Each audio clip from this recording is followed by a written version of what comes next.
नमस्कार दोस्तों, स्वागत है आपका पॉडकास्ट वॉल्ट में। इस चैनल का मकसद है आपको ऑडियो बुक्स और जानकारीपूर्ण ऑडियो कंटेंट के जरिए एक बेहतर सुनने का अनुभव देना। चाहे आप पढ़ने का समय ना निकाल पा रहे हों या सफ़र में हों, अब ज्ञान सिर्फ एक क्लिक दूर है।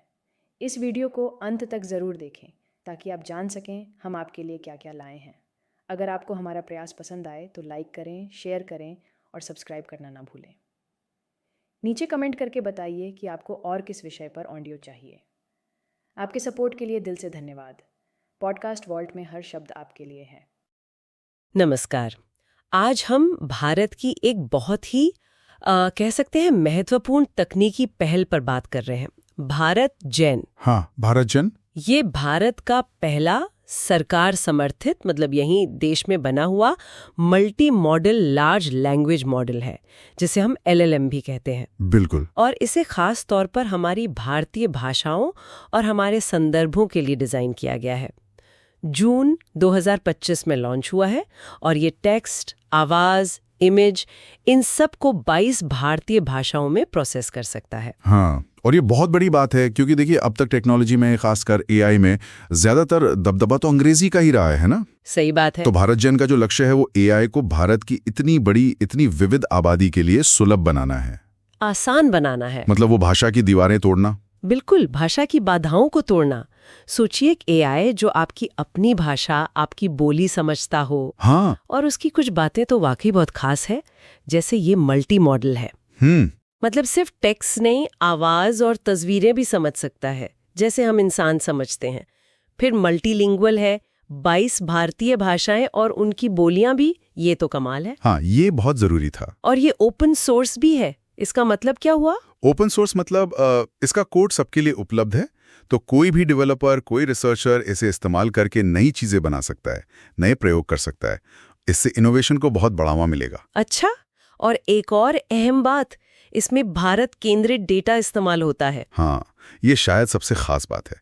इसका मतलब है कि ये हमारी संस्कृति को, हमारे यहाँ के तौर तरीकों को, हमारी ज़रूरतों को ज़्यादा बेहतर ढंग से समझेगा उन ग्लोबल मॉडल्स के मुकाबले जो शायद यहाँ के माहौल से उतने वाकिफ ना हों। इसे राष्ट्रीय अंतर्विषय साइबर फिजिकल सिस्टम मिशन यानी NICPS के तहत डेवलप किया गया है। जी हाँ, ये सरकार का एक बहुत महत्वाकांक्षी मिशन है जो भविष्य की टेक्नोलॉजी में भारत को आगे ले जाने के लिए है, और IIT बॉम्बे इसे लीड कर रहा है। और भी कई बड़े संस्थान जुड़े हैं इसमें, IIT हैदराबाद, IIT मद्रास। हाँ बिल्कुल, देश के कई टॉप इंजीनियरिंग और रिसर्च संस्थान मिलकर काम कर रहे हैं। ये सही मायने में भारत की तकनीकी आत्मनिर्भरता, वो जो आत्मनिर्भर भारत का विजन है, उस दिशा में एक ठोस कदम है। तो फायदे तो साफ दिख रहे हैं। डिजिटल दुनिया में एक बराबरी का मौका है ना। भाषाई समावेश बढ़ेगा। हाँ, इनोवेशन बढ़ेगा, नए आइडियाज आएंगे। और वो डेटा वाली बात, डेटा संप्रभुता, हमारा डेटा हमारे पास। बिल्कुल। लेकिन देखिए, हर बड़ी पहल के साथ चुनौतियां भी आती हैं। हाँ, वो तो है। क्या मुश्किलें हो सकती हैं इसमें? देखिए, सबसे बड़ी चुनौती तो है डेटा। सभी 22 भाषाओं और उनकी अनगिनत बोलियों के लिए अच्छी क्वालिटी का भरोसेमंद डेटा जमा करना, ये बहुत बड़ा काम है। इसके लिए कोई पहल है? आपने शायद भारत डेटा सागर का जिक्र किया था। हाँ, भारत डेटा सागर पहल इसी पर काम कर रही है, लेकिन ये एक लगातार चलने वाली प्रक्रिया है। डेटा इकट्ठा करना, उसे साफ करना, उसे लेबल करना, इसमें वक्त और संसाधन दोनों लगते हैं। और इसे हर किसी तक पहुंचाना, दूर दराज के इलाकों तक। वो दूसरी बड़ी चुनौती है एक्सेस। जहां शायद इंटरनेट भी ठीक से ना हो, वहां ये तकनीक कैसे पहुंचेगी? फिर इसका नैतिक इस्तेमाल सुनिश्चित करना, कोई गलत इस्तेमाल ना हो। और हाँ, दुनिया भर में जो तेजी से AI बन रहे हैं, उनके साथ कंपटीशन में बने रहना, ये सब आसान नहीं है। सही कहा। तो इन फायदों और चुनौतियों को देखते हुए जरा और गहराई में जाते हैं। ये भारत जेन आम आदमी की जिंदगी में, खासकर सरकारी सेवाओं में, क्या बदलाव ला सकता है? अरे बहुत बड़ा बदलाव ला सकता है। ये सिर्फ कोई टेक्निकल चीज नहीं है, ये सीधे सीधे पब्लिक सर्विसेज को बदल सकता है। जैसे? कोई उदाहरण? जैसे मान लीजिए CPGRMs है, सरकारी शिकायत पोर्टल। अभी शायद आपको हिंदी या अंग्रेजी या कुछ चुनी हुई भाषाओं में शिकायत लिखनी पड़ती हो। हाँ। भारत जेन के साथ क्या पता कोई अपनी लोकल बोली, मान लीजिए कोई बुंदेलखंडी में या मारवाड़ी में शिकायत दर्ज करा पाए और सिस्टम उसे समझ ले। वाह! तो ये सिर्फ ट्रांसलेशन नहीं होगा, मतलब शब्द से शब्द अनुवाद नहीं। नहीं, सिर्फ अनुवाद नहीं, क्योंकि ये भारत केंद्रित डेटा पर ट्रेन हुआ है, तो ये उन लोकल मुहावरों को, बात कहने के अंदाज को, उस सांस्कृतिक संदर्भ को समझ सकता है जो ग्लोबल मॉडल शायद पकड़ ना पाए। तो सरकार ज्यादा बेहतर तरीके से जवाब दे पाएगी, ज्यादा हमदर्दी से। बिल्कुल, ज्यादा सटीक, ज्यादा सहानुभूतिपूर्ण प्रतिक्रिया संभव होगी। और सोचिए, स्वास्थ्य सेवाओं में, हाँ, हेल्थ केयर में तो बहुत संभावनाएं हैं। ग्रामीण इलाकों में AI डॉक्टर या असिस्टेंट मरीजों से उनकी अपनी भाषा में बात कर सकें, उनकी परेशानी ठीक से समझ सकें। शिक्षा में बच्चों को उनकी मातृभाषा में पर्सनलाइज्ड ट्यूशन जैसा मिल सके। और खेती, किसानों के लिए? बिल्कुल, किसानों को मौसम की जानकारी, फसल की सलाह, सब उनकी अपनी बोली में।